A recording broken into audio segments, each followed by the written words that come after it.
You think you know what sacrifice looks like? Wait until you hear what this man gave up, and what it cost him to come back and ask for it again. Solomon had everything a man could build with his own two hands. A construction company, office buildings, shopping centers, a name that meant something in this city. But when he walked into the restaurant where he used to eat for free as a boy and asked for a plate of leftovers, the owner threw him out.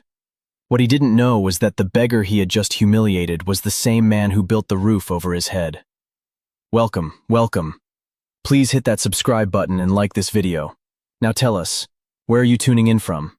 Dallas? Durban? Maybe Bridgetown or Toronto? We read every single comment. Now, what I'm about to tell you is going to make you angry. And it should. Because this man, this good, quiet, dignified man, deserved so much better than what this city gave him after everything he built for it. So sit down and listen. Because by the end of this story, you're going to understand something about loyalty and ingratitude, and the kind of strength that doesn't make noise. His name was Solomon David Mabry.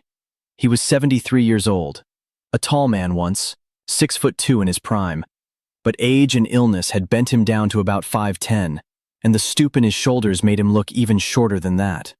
He had deep black skin that had weathered like old leather, lined heavy across his forehead and around his eyes and along the sides of his mouth, each line a record of something: a hard day, a long night, a problem solved, a prayer answered, a prayer that wasn't.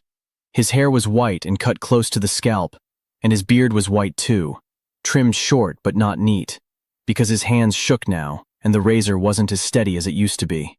He had large hands. That was the first thing anyone noticed about Solomon Mabry. Hands that were scarred and calloused and thick-knuckled. Hands that looked like they had been carved from the same hardwood he used to frame houses with.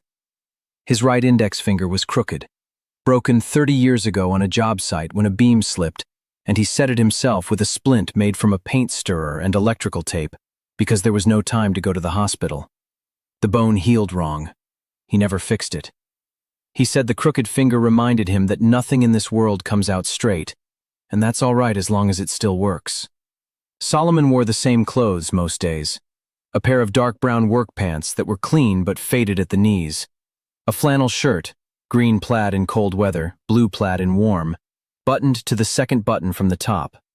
Work boots that were old and cracked at the toes, but polished every Sunday morning with a tin of brown shoe polish he had been using since it was half full, which was about 8 years ago. He kept a small comb in his shirt pocket and a folded handkerchief in his back pocket. Always white, always clean, because his mother had taught him that a man without a handkerchief was a man who had given up on being presentable. And Solomon Mabry had never given up on anything in his life. Except once. But we'll get to that. Solomon lived in a single room at the Greystone Residential Hotel on Decatur Street, on the south side of a city called Meridian, Mississippi. The Greystone was the kind of place people ended up when they had run out of other places.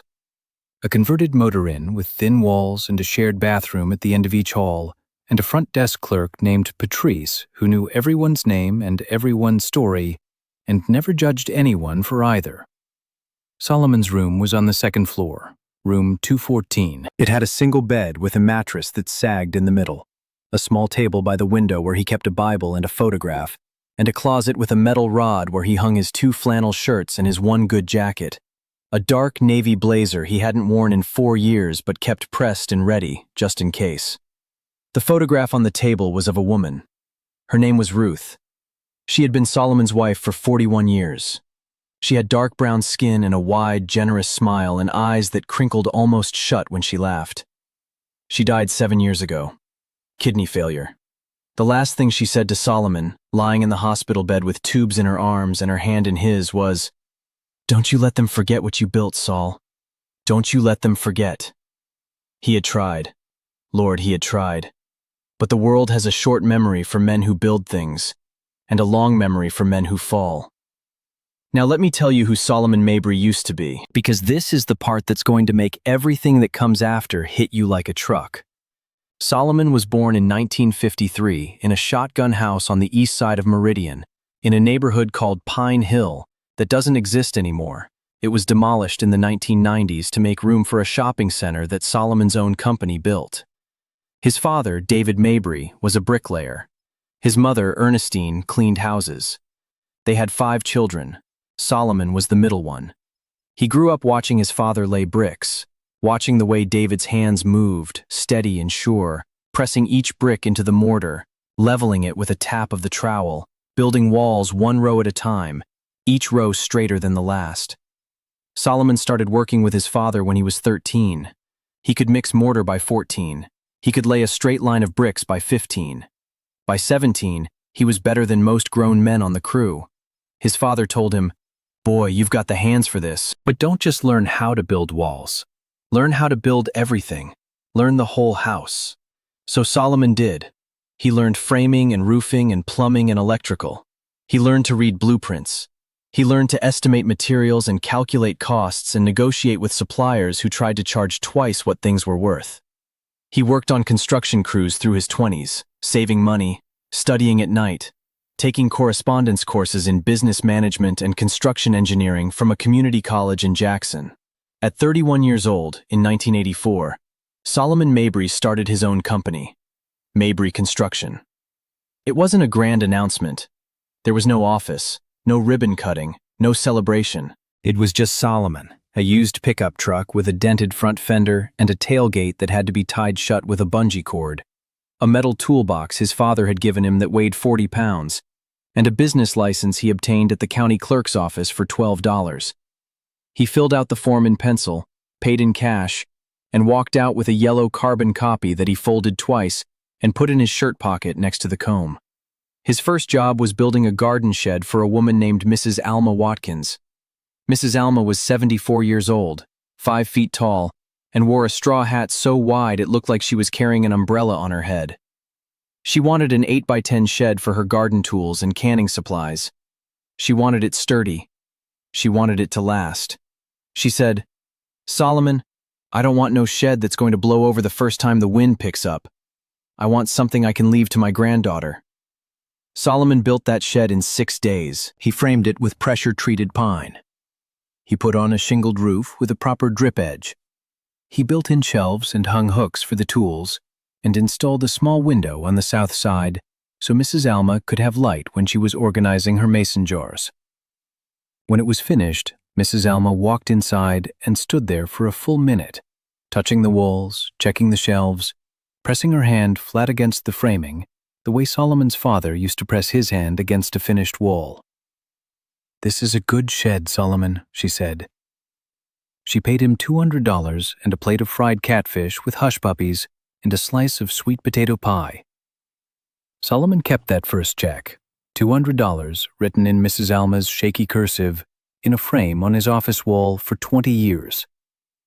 Long after the check was worthless as money, it was priceless as proof. Proof that he had started. Proof that somebody trusted him. Proof that the first thing he ever built for someone else was worth paying for. From that garden shed, Solomon Mabry built his life's work. Not the kind of empire you see in magazines or on television, the quiet kind. The kind that grows because the work is good and the word gets around, and the man behind it does what he says he's going to do, on time, under budget, without excuses. He started with residential jobs, houses, porches, garages, room additions, bathroom renovations, kitchen remodels. He built homes for black families in Meridian who had been turned away by other contractors or quoted prices they couldn't afford. Solomon charged fair rates, not cheap, fair, and he used quality materials even when cheaper options were available, because his father had taught him that a man who cuts corners on materials is cutting corners on the people who will live inside those walls. Every house Solomon built was solid. Plumb walls, level floors, tight joints, roofs that didn't leak. People in Meridian started saying, "If Mabry built it, it'll be standing when your grandchildren are old." They were right. Drive through Meridian today and you can still see those houses. Still standing, still solid, still keeping the rain out and the love in. By the late 80s, Mabry Construction had a crew of 12. Solomon had an office, a small rented space on 4th Street with a desk, a phone, and the framed check from Mrs. Alma on the wall. He had a secretary named Doreen who answered the phone and kept the books and made coffee so strong Solomon said it could strip paint. He had a foreman named Charles Chuck Bolden, a quiet man with forearms like bridge cables who had worked with Solomon since the beginning and who Solomon trusted with every job site the way he trusted his own hands. By the early 90s, the company had grown again. 32 employees now. Solomon was building commercial properties, office buildings, retail spaces, medical offices, restaurants. He won a contract to build the new wing of the Meridian Public Library, a 12,000 square foot addition with reading rooms and a children's section and tall windows that let in the kind of natural light that makes people want to sit down and stay a while. Solomon personally designed the shelving system in the children's section. Lower shelves for small hands, rounded corners so nobody got hurt, wide aisles so a child in a wheelchair could get to any book in the room. He didn't have to do that. It wasn't in the contract. He did it because he thought about who would be using the building, not just who was paying for it.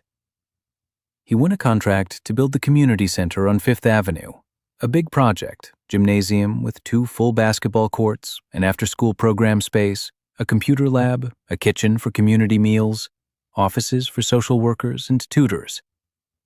Solomon built it in 8 months. He hired workers from the neighborhood, young men who needed jobs and older men who needed a second chance. He taught some of them framing. He taught others electrical work. He didn't just build the building. He built a crew of people who now had skills they could carry for the rest of their lives.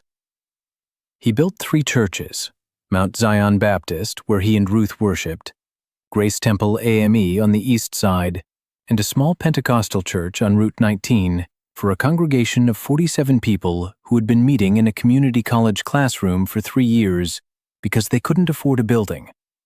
Solomon built that church at cost, no profit, just materials and labor. The pastor, a woman named Reverend Gloria Hayes, stood in the doorway on the first Sunday and said, "Brother Mabry, you didn't build us a church, you gave us a home." Solomon said, "That's the same thing, Reverend." He built the shopping center on Pine Hill, the very ground where his childhood shotgun house had stood. The house had been demolished years ago, along with the rest of the neighborhood, to make room for development. Solomon stood on that site the day the foundation was poured. He looked down at the wet concrete covering the red Mississippi clay where he used to catch lightning bugs and play kickball and sit on the porch steps listening to his mother hum gospel songs through the screen door.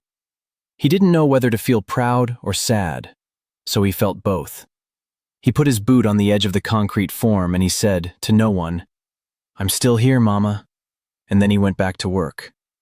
By 2005, Mabry Construction had built or renovated over 40 commercial properties in Meridian and the surrounding counties. Solomon employed 78 people at the company's peak: carpenters, electricians, plumbers, laborers, office staff. 78 families whose grocery bills and mortgages and children's school clothes depended on the work that came through Solomon's office. He knew every employee's name. He knew their children's names. He went to their weddings and their funerals and their cookouts. When Chuck Bolden's wife had a stroke, Solomon paid for 3 months of home care from his own pocket and told Chuck to stay home as long as he needed. When a young laborer named Terrell Washington got arrested for something stupid, a bar fight, 22 years old, scared out of his mind, Solomon went to the courthouse and vouched for him. Terrell didn't go to jail. He went back to work the next Monday.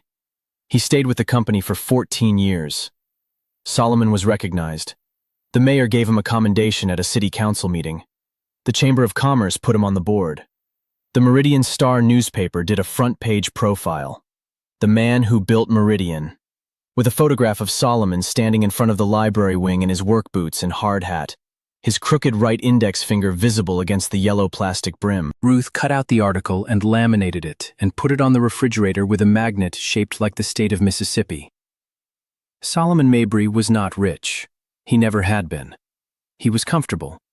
He and Ruth lived in a nice house on Poplar Springs Road. 3 bedrooms, a yard with pecan trees, a porch where they sat in the evenings and watched the fireflies. He drove a truck that was new but not fancy, a white Ford with the Mabry Construction logo on the doors. He wore the same work boots every day. He tithed 10% of every paycheck to Mount Zion Baptist and never missed a Sunday. He saved for retirement, not a fortune, but enough, he believed, to keep himself and Ruth comfortable when the time came to put down the hammer.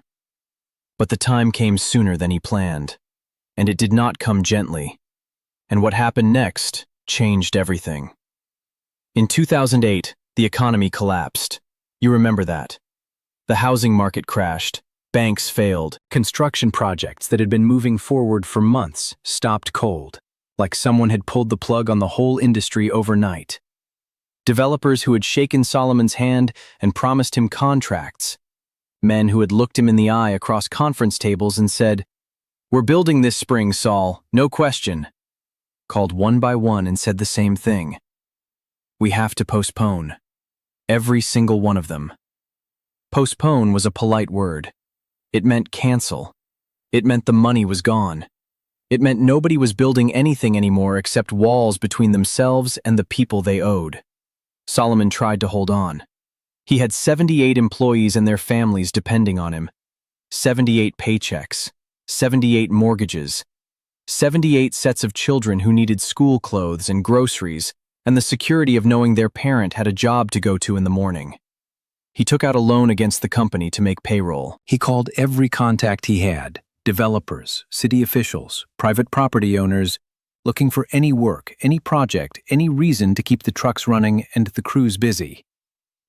He found a few small jobs, a renovation here, a repair there, enough to slow the bleeding, but not enough to stop it.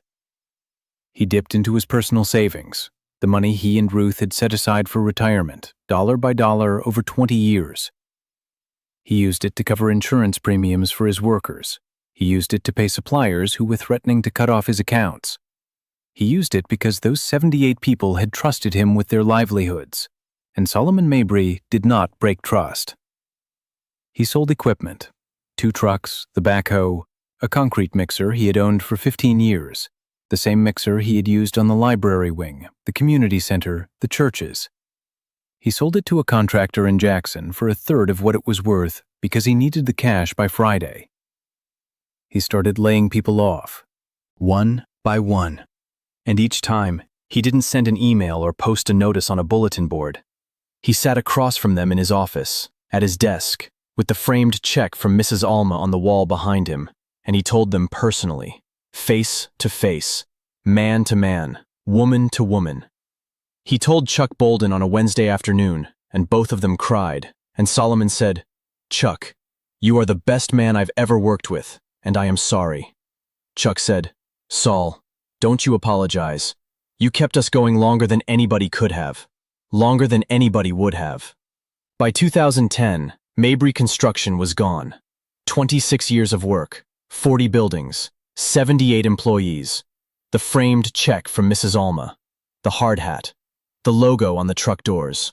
All of it dissolved, auctioned, closed, erased. The bank took the office space. Solomon returned the keys on a Thursday morning. He shook hands with the bank manager, a young man in a blue suit who had never built anything in his life, and he walked out through the front door for the last time. He sat in his truck in the parking lot, the truck that still had his name on the doors but wouldn't for much longer. He pressed his forehead against the steering wheel. His big, scarred hands were on his knees. His crooked finger was trembling. He stayed there for a long time. He didn't cry. He was past crying. He was in the place where loss is so total, it doesn't have a sound. And then Ruth got sick. It started slowly, fatigue that didn't go away with rest, swelling in her ankles and hands, a heaviness in her body that she described as feeling like she was carrying bags of sand everywhere she went. The doctors ran tests. Chronic kidney disease, stage 4. Her kidneys were failing. She needed dialysis 3 times a week, 4-hour sessions at a clinic in Jackson, a 90-minute drive each way. Solomon drove her every time. Every single time.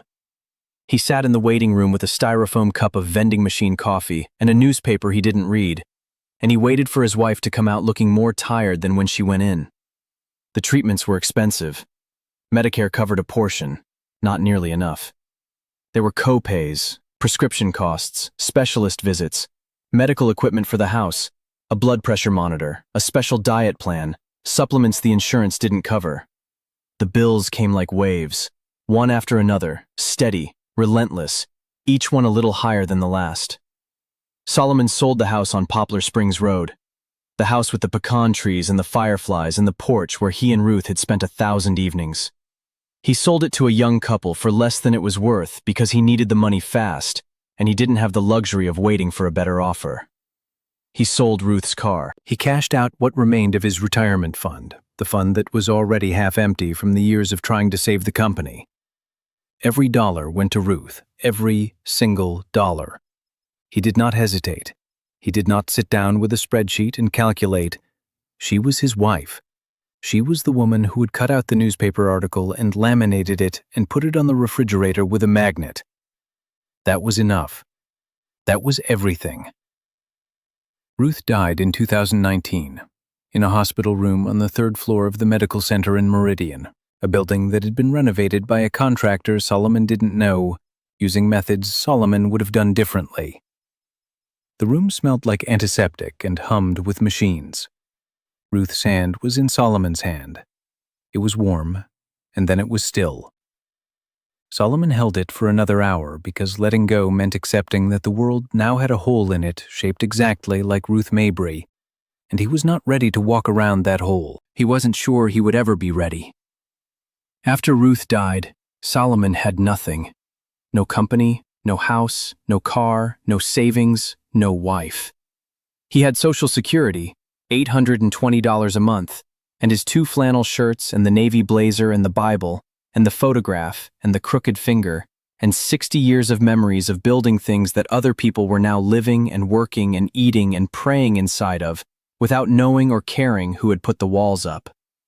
He moved into the Greystone Residential Hotel, room 214, $28 a night. Patrice at the front desk liked Solomon. She had grown up in one of the houses he had built on Cherry Street, a 3-bedroom with a blue door that her mother still lived in, and she reduced his rate to $500 a month. Solomon thanked her. He carried his suitcase upstairs. He set Ruth's photograph on the table by the window. He hung the navy blazer in the closet. He sat on the bed, and he looked at the room. The thin walls, the sagging mattress, the small window. And he thought about the 40 buildings he had built. The library wing, the community center, the churches, the clinic, the shopping center on Pine Hill where his mama's house used to be. All of them standing, all of them occupied, all of them dry and warm and solid. And the man who built them was sitting in a converted motor inn eating canned soup on a hot plate he bought at a thrift store for $3. That man deserved so much better. She deserved so much better for him. And what happened next proved it. Now here is where the story takes a turn nobody expected. It was a Friday evening in November. Cold for Mississippi, low 40s, with a damp wind coming off the creeks. Solomon had been walking. He walked a lot now.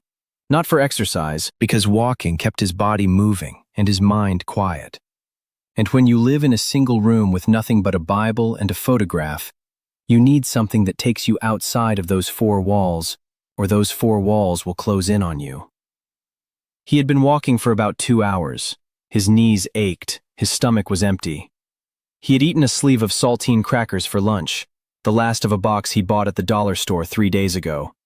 And he hadn't had a real meal since Wednesday, when Patrice had brought him a plate of spaghetti from her own dinner. He hadn't told her he was hungry. She just knew. Patrice always knew. Solomon found himself standing outside a restaurant called Porter's. It was a nice place, a sit-down establishment on Main Street with a dark green awning, cloth napkins visible through the big front windows, warm amber light glowing from inside like a lantern in the dark. The chalkboard menu was propped on an easel by the door. He could read it from where he stood. Burger, $18. Catfish plate, $22. Steak, $34. A glass of wine started at $12. A glass of wine cost more than Solomon spent on food in 3 days. Solomon knew this restaurant. He knew it the way a father knows a child he raised, from the foundation up, from the inside out, because he had built it. In 1997, Mabry Construction had done the complete renovation of this building. It had been a vacant warehouse then, crumbling red brick that was going green with mildew, a roof that sagged in the center like the back of an old horse, broken windows with pigeons nesting in the frames. The city had condemned it. It was an eyesore, a hazard. Nobody wanted it. A young developer named George Whitfield bought it cheap. George was 40 at the time, a trim man with wire-rimmed glasses and a handshake that was firm but not aggressive. He had a vision for the building, a restaurant, upscale but not pretentious, a place where people in Meridian could have a nice dinner without driving to Jackson. He hired Mabry Construction because someone at the Chamber of Commerce told him, "If you want it done right, call Solomon." Solomon rebuilt the building from the skeleton out. He reinforced the foundation with steel piers because the original footings had shifted over 60 years. He tore down the interior walls and reframed them with kiln-dried lumber. He ran all new plumbing, copper pipes, proper venting, commercial-grade fixtures for the kitchen. He installed the electrical system himself because his electrician was out with a broken wrist, and Solomon didn't trust a subcontractor he hadn't vetted. He laid the hardwood floor, 2,000 square feet of white oak planks, each one hand-selected, sanded smooth, finished with 3 coats of oil-based polyurethane that Solomon applied himself with a lamb's wool applicator because he didn't trust anyone else to get the sheen right. He built the mahogany bar, the centerpiece of the dining room, from a single slab of reclaimed mahogany that George found at a salvage yard in New Orleans. Solomon planed it, shaped it, sanded it, sealed it, and mounted it on a custom steel frame he welded in his shop. It took him 3 weekends. He finished the job in 4 months, under budget, on time. When it was done, George Whitfield walked through the space and ran his hand along the mahogany bar and looked up at the ceiling and said, "Saul, this is the best work I've ever seen. My father would have loved this place." Solomon said, "Then we built it right." George Whitfield was dead now. Heart attack 5 years ago at 67. His son, Derek Whitfield, had taken over the restaurant. Derek was 34. He had gone to business school at some university up north. Solomon couldn't remember where, only that Derek mentioned it often, and come back to Meridian with new ideas and a new attitude, and the particular confidence of a young man who has inherited something he didn't build and assumes it has always existed in its current form. He renamed the restaurant. It used to be Whitfield's, now it was Porter's, after Derek's dog, which told you something about Derek's priorities. He redecorated with exposed brick and Edison bulbs and menus printed on brown craft paper. He charged $18 for a burger that came with a pickle and nothing else. Derek did not know Solomon Mabry. He had been 8 years old when his father hired Mabry Construction. He had no memory of the tall black man with the crooked finger and the work boots who had built the floor Derek walked on every day of his life. He had never asked. It had never occurred to him to ask. That is the thing about people who inherit things.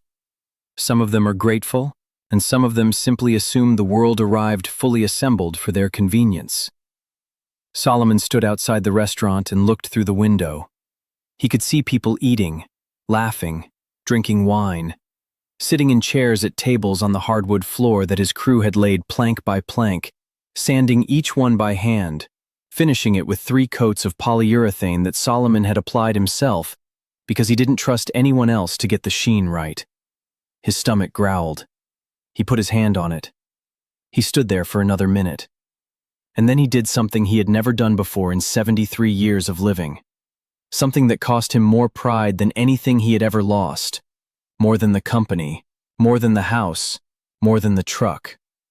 Solomon Mabry walked into a restaurant he had built with his own hands and asked for leftovers. He walked through the front door, the same door frame he had installed 27 years ago, replacing the rotted original with solid oak he had sourced from a mill in Hattiesburg. He stood near the hostess stand, his work boots on the hardwood floor, his flannel shirt buttoned to the second button, his white handkerchief folded in his back pocket. He was clean. He was presentable. But he looked like what he was, an old man who was hungry and had nowhere else to go. A young hostess looked at him. She was maybe 19, with a ponytail and a menu in her hand, and a look on her face that was trying to decide if Solomon was a customer or a problem. "Can I help you?" she said. Solomon took off his cap, a plain brown cap, no logo, and held it in both hands. "I was wondering if you might have any food from the kitchen that's going to be thrown away at the end of the night. Anything at all. I'm not picky." The hostess's eyes went wide. She didn't know what to say. She looked over her shoulder toward the bar. Derek Whitfield was behind the bar. He had heard. He came around the counter and walked toward Solomon with a bar towel over his shoulder and the casual authority of a man who was used to controlling rooms. "Sir, we're not a shelter," Derek said. His voice was not loud, but it carried. Several diners at nearby tables looked up. "We're a restaurant. If you'd like to eat here, you can look at the menu.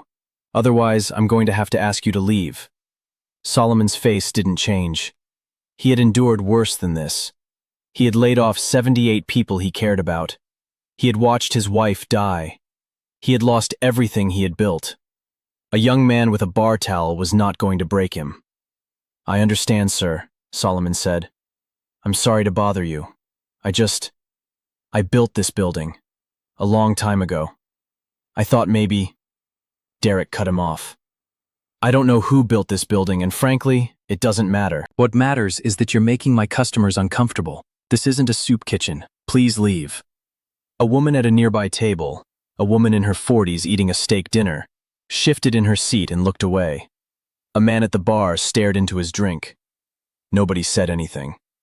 20 people in that restaurant, sitting on chairs Solomon had measured, eating at tables he had leveled, under a roof he had framed with his own scarred, crooked-fingered hands, and not one of them opened their mouth. Solomon put his cap back on. He turned and walked toward the door. And that should have been the end of it. But it wasn't. Because there was someone else in that restaurant that night. Someone Solomon hadn't seen. Someone who had been sitting in the back corner, at a small table near the kitchen, watching the whole thing. But the real shock was still coming. Her name was Angela. Angela Denise Mabry. She was 43 years old. Solomon's daughter. Now, you might be wondering why Solomon's daughter was sitting in a restaurant while her father was being turned away from the door. And the answer to that question is the thing that makes this story cut deeper than any of the others I've told you. Angela and Solomon had not spoken in 6 years. Not since Ruth's funeral. 6 years. 2,190 days of silence between a father and his only child. 6 years of birthdays uncelebrated.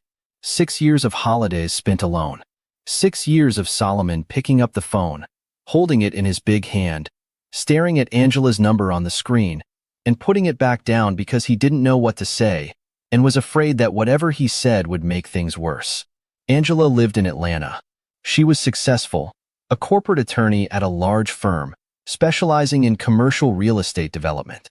She reviewed contracts for property deals that were worth more than everything Solomon had earned in his entire career combined. She made a salary that would have made Solomon's head spin. $240,000 a year plus bonuses. She drove a German sedan.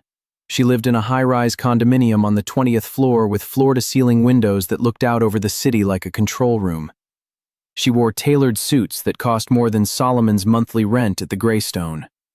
She had a walk-in closet with 60 pairs of shoes organized by color. She was smart and driven and accomplished.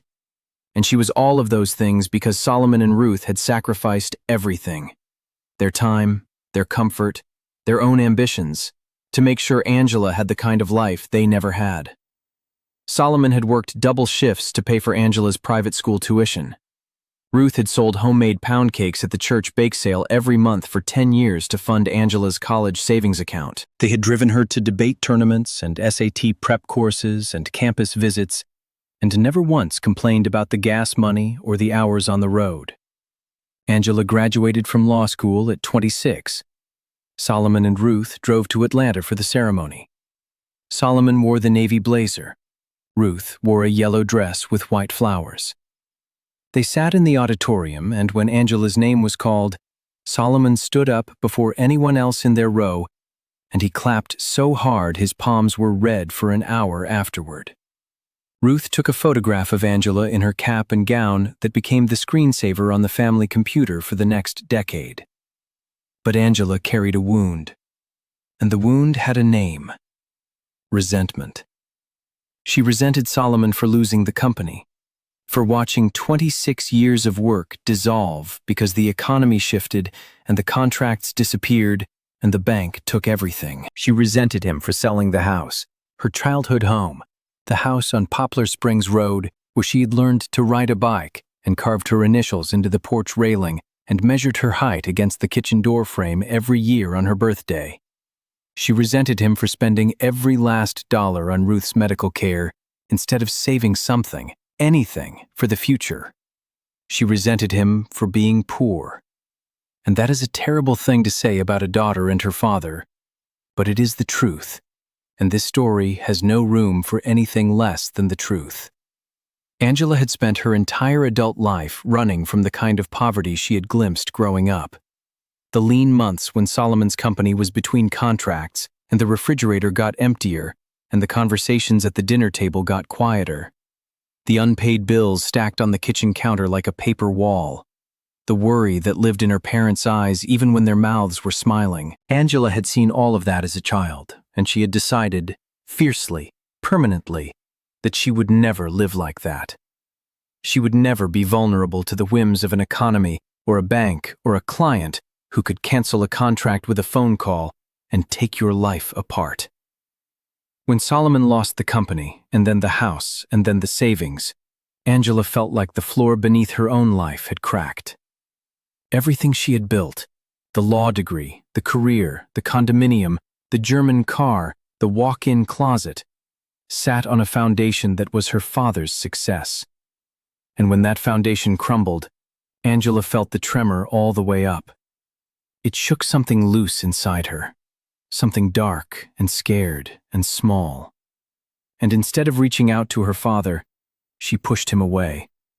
Because being near him meant being near the things she feared most: loss, poverty, the bottom. At Ruth's funeral, standing in the church parking lot in 90-degree heat, still in her black dress, still holding the program with Ruth's photograph on the cover, Angela had said something to Solomon that neither of them had been able to undo.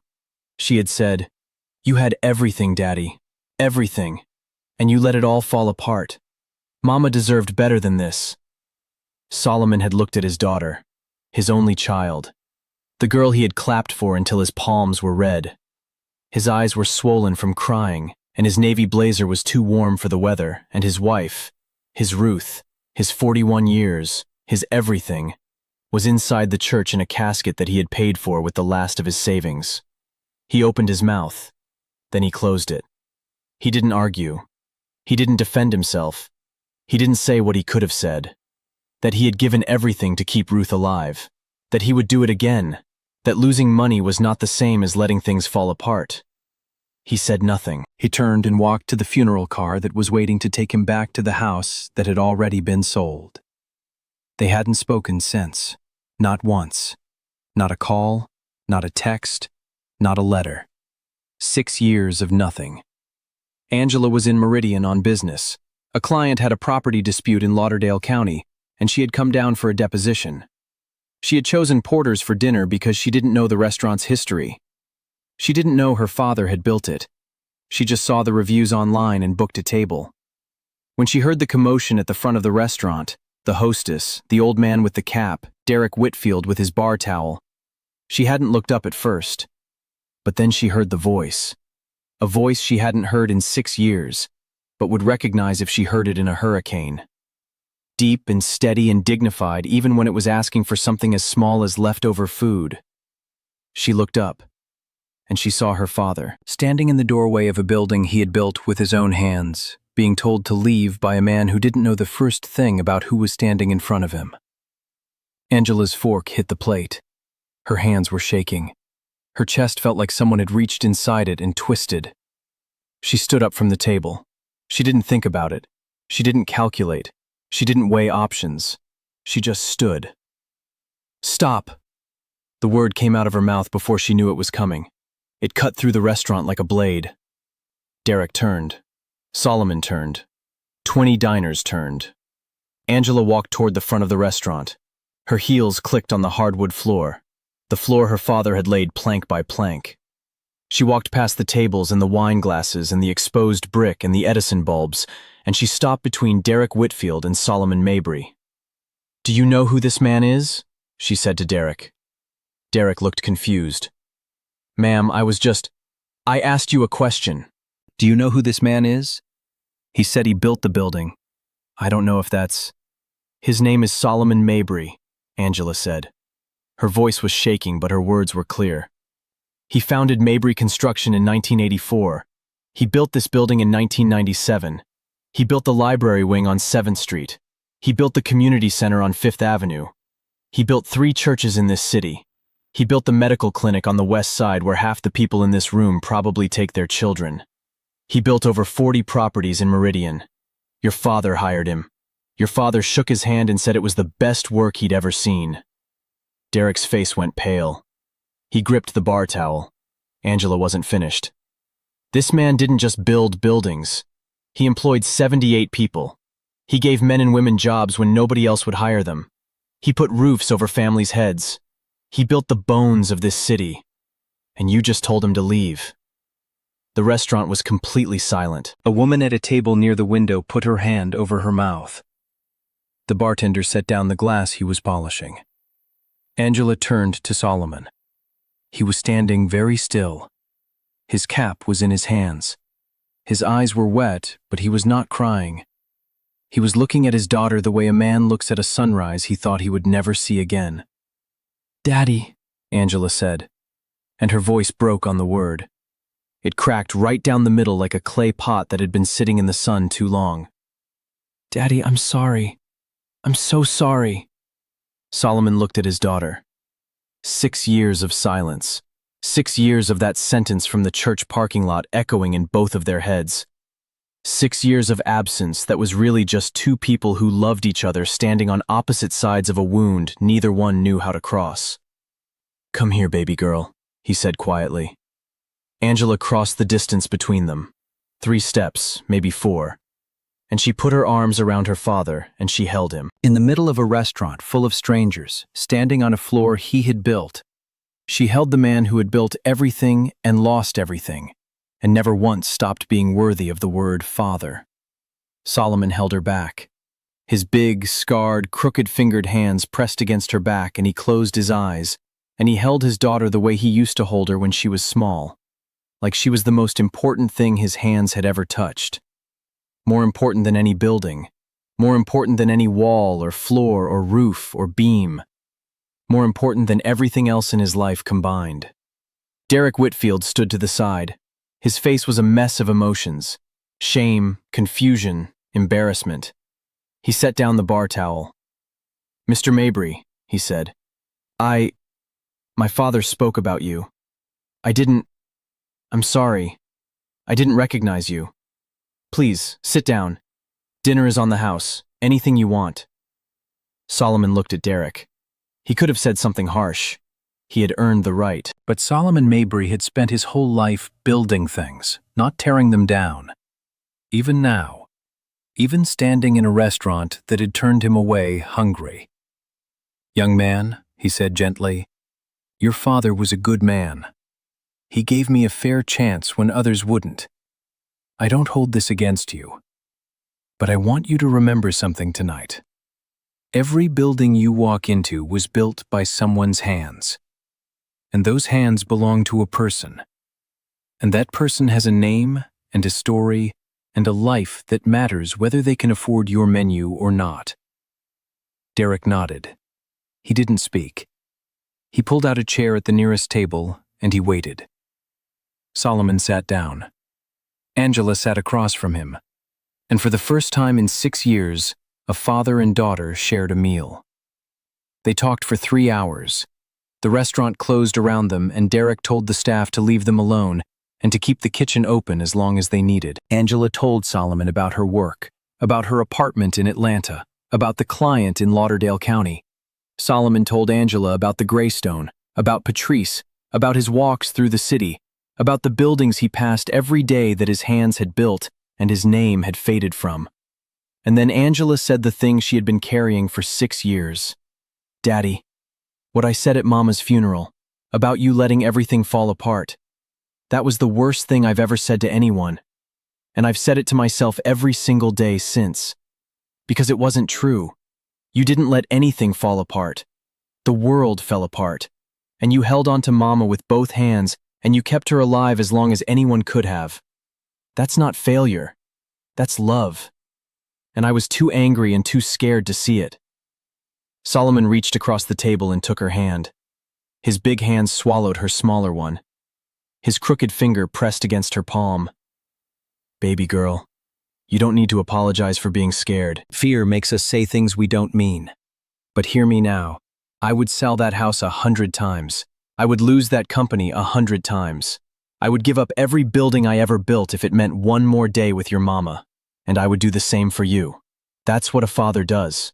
He builds. And when the building falls, he doesn't sit in the rubble and feel sorry for himself. He picks up whatever's left, and he starts again. Angela was crying.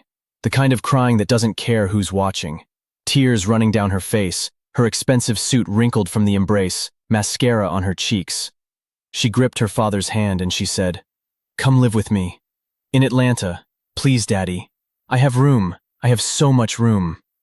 Solomon smiled. The gap in his teeth showed. A gap that had been there since he was a boy. Since before the bricks and the blueprints and the company and the library wing. Since before everything. "Let me think about it," he said. "I've been living on my own for a while now. I'm used to the quiet." "Then I'll be quiet," Angela said. "I'll be so quiet you won't even know I'm there." Solomon laughed. A deep, rich laugh that filled the empty restaurant the way his buildings filled the city. Completely, structurally, with warmth inside the walls. Solomon did move to Atlanta. Not right away.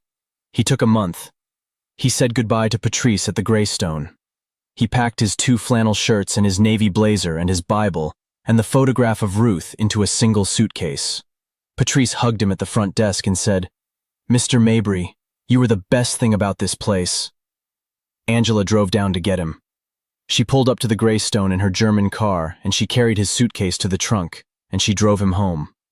Their home. She had set up a room for him, not a guest room, a real room, with a bed that didn't sag in the middle and a table by the window for his Bible and Ruth's photograph and new curtains that let in the morning light the way the windows in the old house on Poplar Springs Road used to. Solomon stood in the doorway of his room and he ran his hand along the door frame. A carpenter's habit, checking the level, checking the fit. The frame was straight. "Not bad," he said. Angela laughed. "High praise from the man who built Meridian." Solomon put Ruth's photograph on the table by the window. He angled it so the light fell on her face. He looked at it for a long moment. "She would have liked this room," he said quietly. "She would have liked that you're not alone anymore," Angela said. Solomon nodded. "She would have liked that more." Back in Meridian, something else happened. Derek Whitfield had not forgotten the night at the restaurant. He couldn't. He thought about it every time he walked across the hardwood floor. He thought about it every time he leaned on the mahogany bar. He thought about the old man with the crooked finger and the white handkerchief and the dignity that no amount of hunger could take away. Derek did some research. He found the newspaper article from 2005, "The Man Who Built Meridian." He found records of every building Mabry Construction had built or renovated. He found the commendation from the mayor's office. And he contacted the Meridian City Council. 6 months later, the city unveiled a plaque on the front wall of the community center on 5th Avenue. The ceremony was on a Saturday morning in April. There were about 60 people there, city council members, church leaders, neighbors, some of Solomon's former employees who had heard about it through word of mouth. Chuck Bolden came. He drove 3 hours from Hattiesburg. He wore a clean shirt and his best boots, and he stood in the back and he cried before the plaque was even uncovered. The plaque was bronze, mounted on a square of polished granite. It read, "This building was constructed by Mabry Construction, founded by Solomon David Mabry of Meridian, Mississippi. Mr. Mabry and his company built over 40 properties in this city, creating jobs, strengthening neighborhoods, and shaping the community we share today. His hands built our home. Angela brought Solomon to the ceremony. He wore the navy blazer. He stood in front of the plaque and he read it slowly, running his finger under each word the way Dot from our last story would have, the way people do when they need to touch the words to believe they're real. A reporter asked him how it felt. Solomon thought about it. He looked at the building he had built. He looked at the children playing basketball inside through the glass doors. He looked at Angela standing beside him with her hand on his arm. "It feels like someone remembered," he said. "That's all a builder can ask for. Not that his name goes on the wall, just that someone walks through the door and knows that the roof didn't put itself there." That evening, Angela and Solomon sat in her apartment. Solomon was in the armchair by the window with a cup of coffee. Angela was on the couch with her laptop, pretending to work but mostly just looking at her father. "Daddy," she said. "I want to start something, a foundation, in your name and Mama's name, to help construction workers and tradespeople who lose their businesses or fall on hard times. People like you. People who build things their whole lives and then have nothing when the work dries up." Solomon looked at her. His eyes were wet but steady. "You do that?"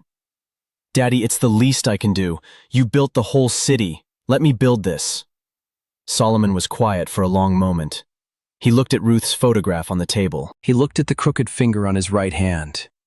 He looked at his daughter, who had come back to him across 6 years of silence and was now sitting in front of him, offering to build something in his name. "Your mama would have liked that," he said. "I know," Angela said. "That's why I want to do it." The Solomon and Ruth Mabry Trades Foundation launched the following spring. Angela funded it with an initial donation of $150,000 of her own money. She hired a small staff. She built a website. She did pro bono legal work for tradespeople who needed help navigating contracts and licensing. The foundation provided emergency grants to tradespeople facing financial hardship. Construction workers, electricians, plumbers, welders, roofers, anyone who worked with their hands and had hit a wall they couldn't climb over alone. It funded apprenticeship programs for young people entering the construction industry, partnering with community colleges and trade schools across Mississippi and Georgia. And it created a mentorship network that connected experienced builders with young workers who needed guidance. Not just technical guidance, but the kind of guidance Solomon used to give, the kind that taught you not just how to build a wall, but how to build a life.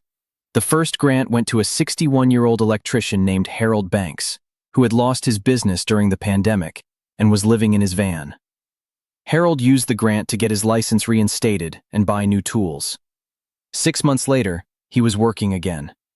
He sent Angela a photograph of himself on a job site, holding a wire stripper in one hand and giving a thumbs up with the other. She printed it and put it on the refrigerator. Solomon saw it one morning while he was making coffee. "Who's that?" he asked. "That's Harold, first person the foundation helped." Solomon looked at the photograph. A man with tools, a man with work, a man who was building again. He nodded slowly. He pressed his crooked finger against the photograph, gently, the way you touch something precious, like he was saying hello to a friend he hadn't seen in a while. Then he picked up his coffee and walked to the window and looked out at the city. Not his city, but a city. Any city, because every city was built by someone's hands. And he said, to no one in particular, to the glass, to the sky, to Ruth, "Still building." I hope you enjoyed watching it as much as I enjoyed creating it. Like, share, and comment on the lessons you've learned. Let me know where you're watching from in the comments below. See you in my next story.